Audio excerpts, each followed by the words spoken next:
Welcome to the Vine Resources podcast show.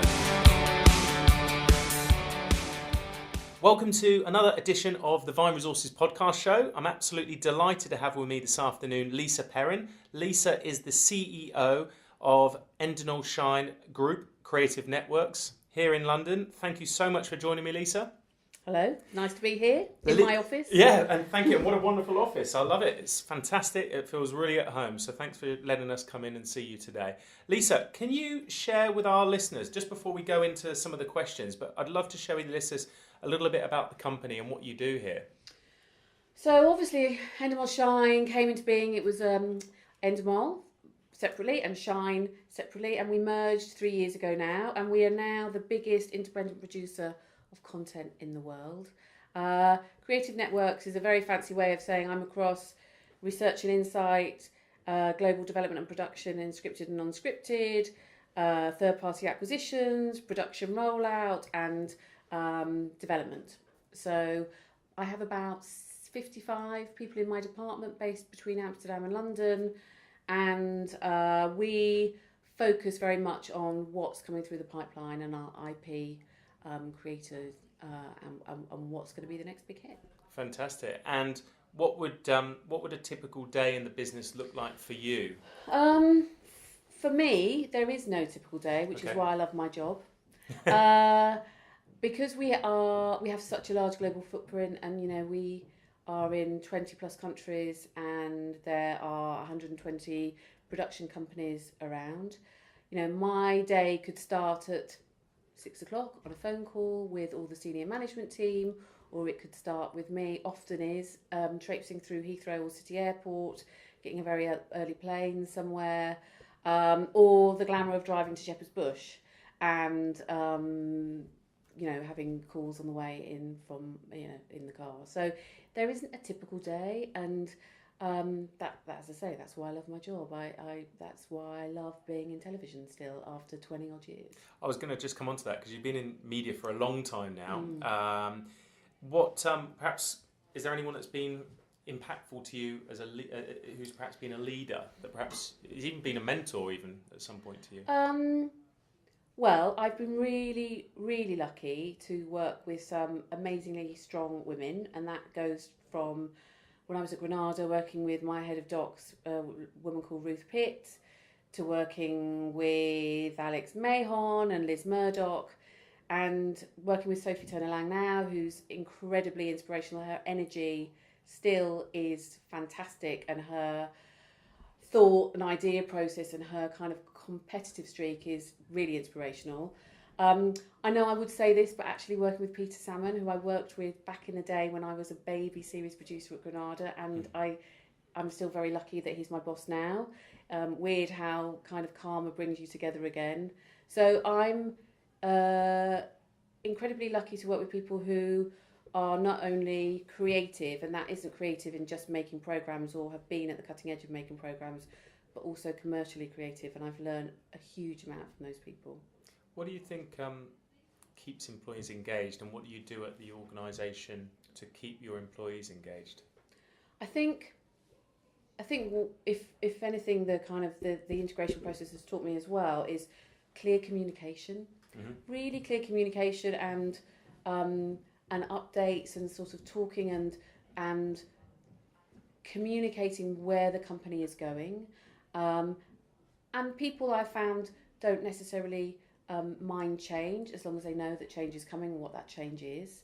I think when change is unexpected and people can't prepare for it, then it becomes a bit of a shock, and you find that particularly creatives get insecure and feel like it's unsafe, or everybody feels unsafe, and they sort of peel away from the organisation. And for us, as IP creators, generators, and makers, we're only as good as the creative people that work for us. So actually kind of treasuring and keeping those people close and connected is really, really important. And actually I also think the feeling of collaboration is really important as well, and openness, I think, is a really key way of keeping people close to me and to the organisation.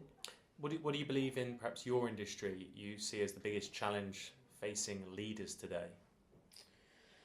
I think things are changing so incredibly fast, and the speed of change seems to be accelerating. It doesn't seem to be, oh, well, that's the speed now and that's where we're at. It's, no, the pedal is slowly going down on the accelerating, or quite fast going down on the accelerator pedal, and it's not going to let up. And I think the drive from the big tech companies, the innovation with AI, VR,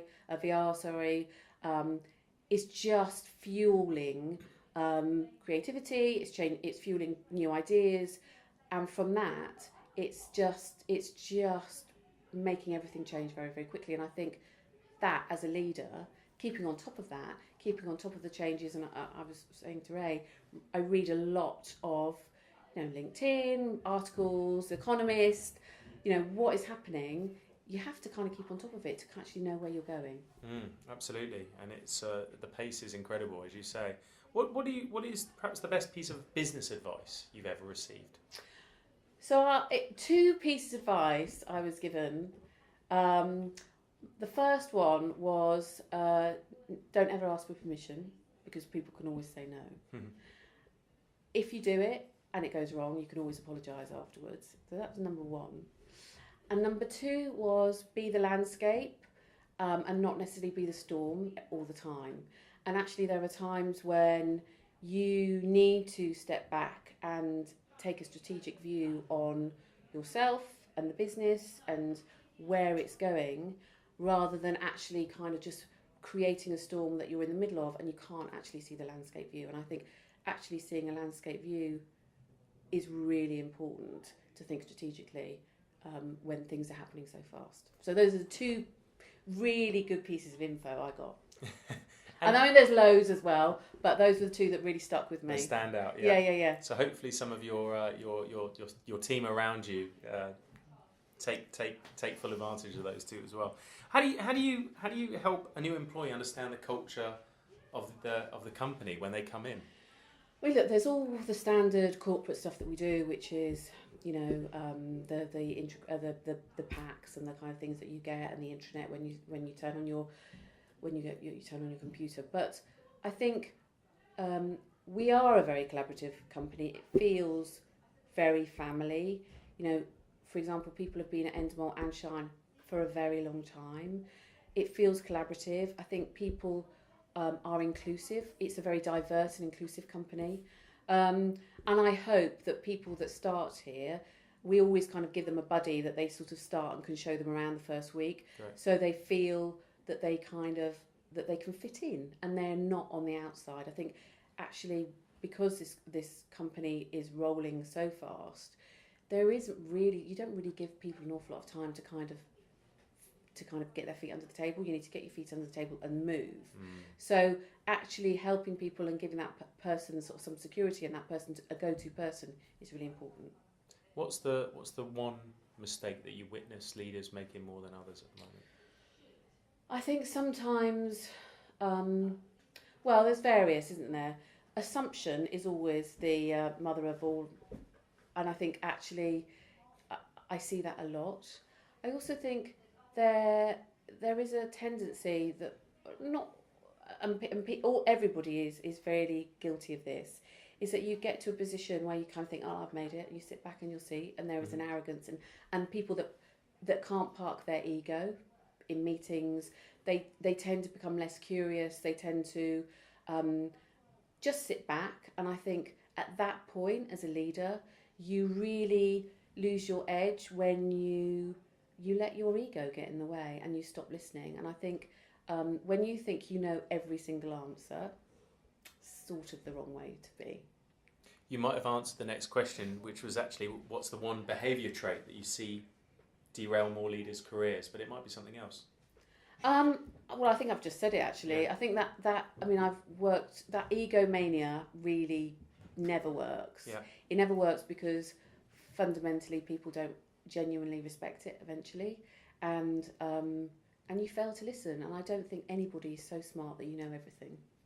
How do you see your industry changing over the next few years, and how do you think that will affect your ability to attract and also retain top talent? I think the rise of the SVODs and the big tech companies that are going to move more into content, like the Googles, like the Facebooks, like the Amazons, and the Apples are already doing so. Their financial resources are so immense that they can demand the best talent to go and work for them exclusively in some cases. So that's going to be a challenge to kind of, particularly in the scripted area where we were living in a drama bubble, to kind of keep those people working on linear platforms for public broadcasters like the BBC is going to be hard. And I think that challenge, or the movement away from public broadcasting and linear platforms into digital platforms is happening very, very quickly. And the changing viewing habits of the generation and the generations coming behind us is happening so fast. When I think of my 13, 14-year-old son, he doesn't watch television in real time anymore. You know, he laughs at the fact that I used to kind of, you look at the EPG. It's like, what did you do when you couldn't download everything at the same time? You know, they're kind of binge watching. It's completely changed the way people consume content and what they consume content on, be it television, be it on a mobile phone.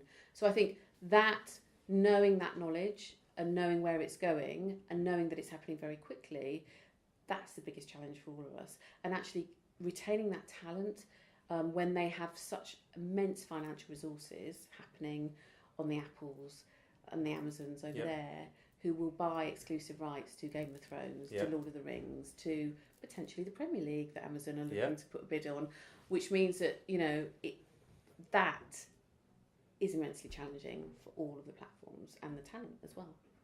On screen and off screen as well. Absolutely. How do you, if you given your 20-year-old self advice, looking back, what one thing would you say to yourself? Hard work is never wasted. Good advice. Hard work is never ever wasted. And when anybody sort of says, "Oh, you know, got a great job," yeah, I work really hard. I love my job, but I work really hard. So hard work is never wasted. Reading around a subject, I know it sounds boring. I probably didn't do it enough 20 years ago, but you should. And preparation, always prepare for meetings. And if you don't know, say you don't know. Don't busk it. Everybody always knows. And enjoy it. I mean, particularly in the industry that I work in, I really think I'm incredibly privileged to work in telly. It's, you know, I never take it for granted. I never take it for granted that I stay in great hotels and you fly to these amazing places and meet great people and have the privilege of working with incredibly talented people. I feel really blessed. So I think if I'd kind of been talking to my 20-year-old or 25-year-old person, old self, I'd be sort of saying, don't be so cynical. You know, it's a great industry to be in. Fantastic. And look, following on that, how can people get in touch with you at Endemol Shine, the company, and how can they reach out to you? What's the best way of people connecting with you? Well, we've got a really brilliant intern scheme that Endemol Shine runs, Bright Bulbs, which we take the brightest and best, not necessarily university graduates, but people that show and have real passion and desire to be in television. And they come, they're here for a year, they walk around all our labels doing different things, scripted, non-scripted, and at the end we give contracts to the brightest and the best, 4 I think it is, people, and they go on. It's something that Endemol have always done actually, and they've some of the alumni are David Flynn, who did a £1 Million Drop, and he's got his own very successful company. Adam Adler, who did The Cube and is now part of ITV. I mean, James Fox, Don War, who MDs are remarkable. So Endemol were really forward-thinking in starting this intern business, and they still do it, and it really works. It's really good. Fantastic. And they can find that on your website? They can find that on our website, or they can write to our HR department, who are more than willing to kind of get them in and chat. And also, you know, a lot of the companies that we work for, if you have a real passion for scripted, just write to Kudos and say, I want to do some book reports, I want to do some story editing, I want to be a runner, often, starting at the bottom and kind of, as I say, hard work is never wasted. You get noticed. You think you're not noticed, but you are. If you have a passion for something that you just keep going at it, people always kind of take notice, I think. Completely agree. Lisa, thank you so much for joining us on the show. Nice to be here. I know, and I wish you the best for 2018. Thank you.